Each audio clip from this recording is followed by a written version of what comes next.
In our crazy busy lives, it's so easy to feel, well, disconnected. Today, we're diving into this really simple but powerful idea from the book Naked in the Now.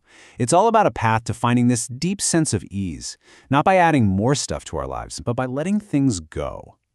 And this question from the spiritual teacher Adyashanti, it just gets right to the heart of everything.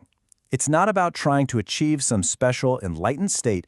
It's about allowing for this radical kind of openness. How can we be this present, this vulnerable, right here in this moment? That's really the big question we're going to unpack together. So, why is a question like that even necessary? Well, for so many of us, it starts with this subtle but always there feeling, that nagging sense that something just isn't quite right. Have you ever had that thought just pop into your head? Even when life is, objectively good, you've got the job, the family, your health is fine, there can still be this quiet background hum of dissatisfaction, this feeling that even with all of that, something is fundamentally missing. This feeling, which can seem so abstract, is often something we feel physically.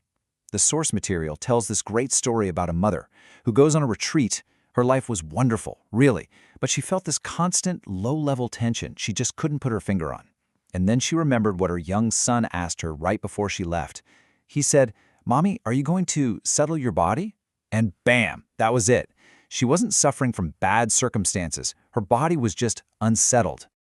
And you know what? This experience actually has a name. Dukkha.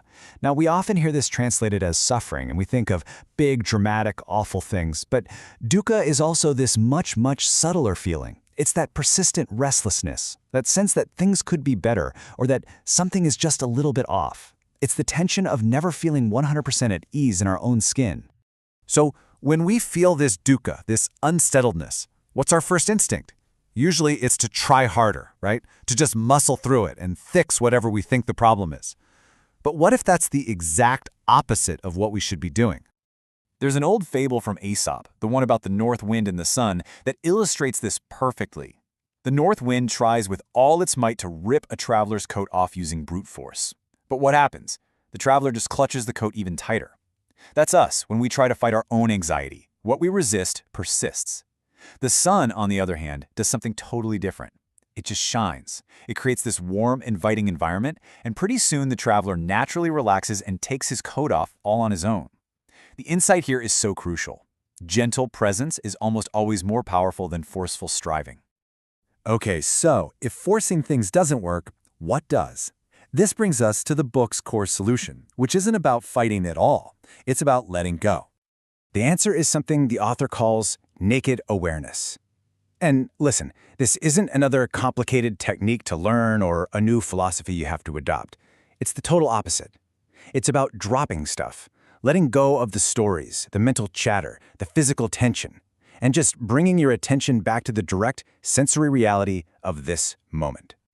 So what does this actually feel like? Well, it means dropping the endless stories we tell ourselves about what happened in the past and what might happen in the future.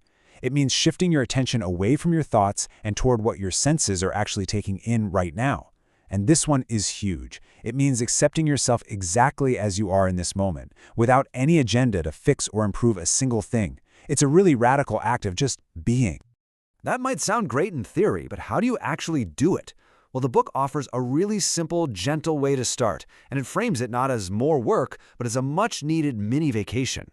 The practice is called kissing yourself all over. It's just beautifully simple.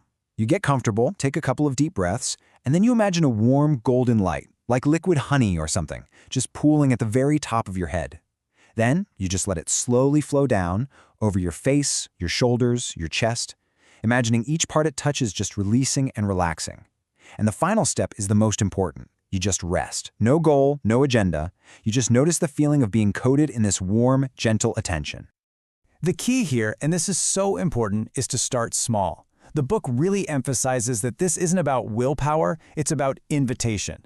Just make a simple, super achievable commitment, maybe 10 minutes a few times a week. The whole point is for it to feel easy, like something you get to do.